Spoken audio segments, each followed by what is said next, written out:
आम्ही सारे खवय्यामध्ये मी राणी गुणाची तुमचं स्वागत करते। मुंबईपासून साधारणतः 300 किलोमीटरच्या आसपास असलेल्या एका गावामध्ये ज्याचं नाव आहे चिपळूण। तुम्हाला माहिती आहे की आपले सगळे सणवार झी मराठी अगदी दणक्यात साजरा करतं। मग गणपती हा तर आपल्या सगळ्यांचा आवडता सण, त्याच्यामध्ये आम्ही कसे मागे राहू। म्हणूनच या गावामधलं एक स्वयंभू गणपती स्थान आहे ज्याचं नाव आहे मळ्यातला गणपती। आपण या गणपतीचं दर्शन घेऊया आणि त्याच्यानंतर आपण एका सुगरण मैत्रिणीला भेटूया। चला। गणपती गजानन भजती तुदासी पुरीगण दाता तू गणपती गजानन दाता तू गणपती गजानन। गणपती बाप्पाचा आशीर्वाद आपण घेतला, पण या देवळाबद्दलची माहिती आपण आता जाणून घ्यायची आणि ते सांगतात गुरुजी संजय देवधर। नमस्कार। गेले 200 वर्षापूर्वीचं मळ्यातलं स्वयंभू गणेश मंदिर आहे। इथे पहिल्यांदा शेत होतं, मळा होता। नांगरताना माझ्या पंतोबांना मिळाले, आमची 4थी पिढी आहे आणि तेव्हापासून हे 4थी पिढी असल्यामुळे वेगळे कार्यक्रम इथे करतात आता गेले 25 वर्षात। म्हणजे अजूनही हे देवालय जे आहे मूळ मंदिर ते खाजगीच आहे तुमच्या तुमच्या 5वी पिढी 5वी पिढी बरोबर।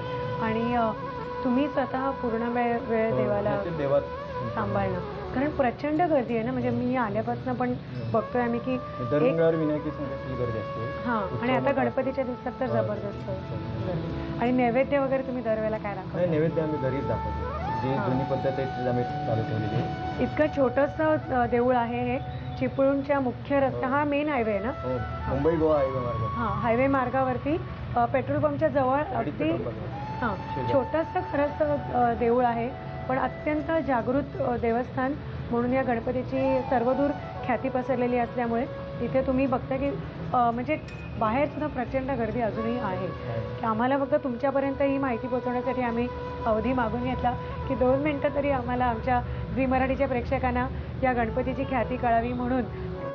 आपण आलो आहोत साक्षी कोलगे यांच्याकडे ना। साक्षी, मला सांगा करता काय आपण? मी हाऊसवाईफच आहे। हाऊसवाईफ आहात आणि बाकी घरी कोण कोण आहे? घरी मिस्टर, मुलगा, सासूबाई। अच्छा, आणि त्यांना सगळे खवय्ये आहे? हां, खूप। केवढा आहे पिल्लू? माझा मुलगा आता 7 वर्षाचा आहे। 7 वर्षाचा। ओके, आणि तुम्ही आम्हाला जे आता पदार्थ दाखवताय ते त्याच्या आवडीचे आहे? त्याच्या आवडीचे आहे। त्याच्या आवडीचं आहे। आणि हे गणपती बाप्पाच्या आवडीचं पण दाखवताय? त्याच्याही ना। ओके, मग आपण आता जास्ती वेळ काढूया नको। आणि पहिला पदार्थ तुम्ही काय दाखवताय? पहिला मटारचे मोदक निघा। मटारचे मोदक, अरे वा। मग त्याचं साहित्य पण आपण लगेच बघूया ना। चला। मटारचे मोदक बनवण्यासाठी लागणारं साहित्य: जाडसर वाटलेले मटार, ओलं खोबरं, खवा, साखर, तांदळाची उकड, खसखस, तूप आणि वेलची पावडर। कृती: प्रथम एका कढईमध्ये खवा तुपावर भाजून घ्यावा, त्यामध्ये वाटलेले मटार, ओलं खोबरं, साखर, 1 चमचा वेलची पावडर आणि 1 चमचा खसखस घालून मिश्रण वाफेवर शिजवून घ्यावं आणि सारण तयार करावं। मोदकासाठी तांदळाची उकड काढून घ्यावी, पिठाची गोळी घेऊन खोलगट पारी तयार करावी, पारीमध्ये सारण भरावं आणि मोदक तयार करावेत। तयार मोदक मोदक पात्रामधून वाफवून घ्यावेत। आणि आता त्याच्यानंतर ती गोड पोळी आपण शिकतोय, खमंग गोड पोळी। गोड आहे, पण मला त्याच्यामध्ये सगळं गोड दिसतंय।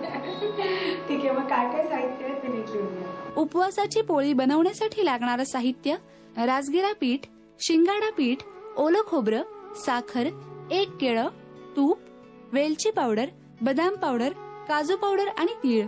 कृती: प्रथम शिंगाडा आणि राजगिरा ह्याचं समप्रमाणातलं पीठ मीठ आणि पाणी घालून मळून घ्यावं। गरम पॅन मध्ये तुपावर केळ्याचे काप परतून घ्यावेत, त्यामध्ये ओलं खोबरं, साखर, ड्रायफ्रुट्स, अर्धी वाटी तीळ आणि वेलची पूड घालून मिश्रण चांगलं परतून सारण तयार करून घ्यावं। मळलेल्या पिठाची पोळी लाटून त्यामध्ये सारण स्टफ करावं आणि तयार पोळ्या तुपावर खमंग भाजून घ्याव्यात। आमची आता पंगत बसणार आहे आणि आमच्याकडे छोटा गणपती बाप्पा पण आलेला आहे ज्याचं नाव आहे अथर्व ना। ओके, त्यामुळे आज आहोंना काही मिळणार नाहीये, आज आमच्याकडे आलेला आहे गणपती बाप्पा, त्यामुळे त्यालाच आम्ही नैवेद्य दाखवणार आणि मग त्याला गट्टम करायला लावणार, हो ना। आणि मग त्याच्या नावाने आम्ही सगळे खाणार। आणि आपण भेटूया नवीन भागामध्ये, तोपर्यंत बाय आणि पुंडलिक वरदे। चला।